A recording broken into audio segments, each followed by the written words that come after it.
গণহত্যার সাথে জড়িতদের বিএনপিতে ঠাঁই হবে না বলে জানিয়েছেন দলটির মহাসচিব মির্জা ফখরুল ইসলাম আলমগীর। মঙ্গলবার নিজ জেলা ঠাকুরগাঁওয়ে প্রেসক্লাবে শীতার্থদের মাঝে শীত বস্ত্র বিতরণ শেষে সাংবাদিকদের একথা জানান তিনি। মির্জা ফখরুল বলেন, কেন্দ্রীয়ভাবে নির্দেশ দেয়া আছে সন্ত্রাসী, গণহত্যা এবং গণহত্যার সাথে জড়িতদের দলে নেওয়া হবে না। দুর্নীতি ও ফ্যাসিবাদ থেকে উত্তরণে গণতন্ত্র প্রতিষ্ঠা জরুরি বলে মনে করেন বিএনপি মহাসচিব।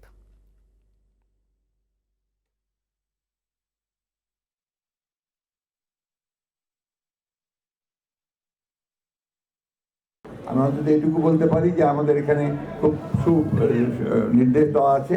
আমাদের চেয়ারম্যান সাহেব বলেছেন যে আমরা এই মুহূর্তে যারা সন্ত্রাসী, যারা গণহত্যার সঙ্গে জড়িত হয়েছিল, যারা হত্যা করেছে, দুর্নীতির সঙ্গে জড়িত, তাদের কাউকে বিএনপিতে নেওয়া হবে না। নীতি ফ্যাসিবাদ থেকে উত্তর একমাত্র উপায় হচ্ছে একটি গণতন্ত্রকে প্রতিষ্ঠিত করা, রেস্টোরেশন অফ ডেমোক্রেসি।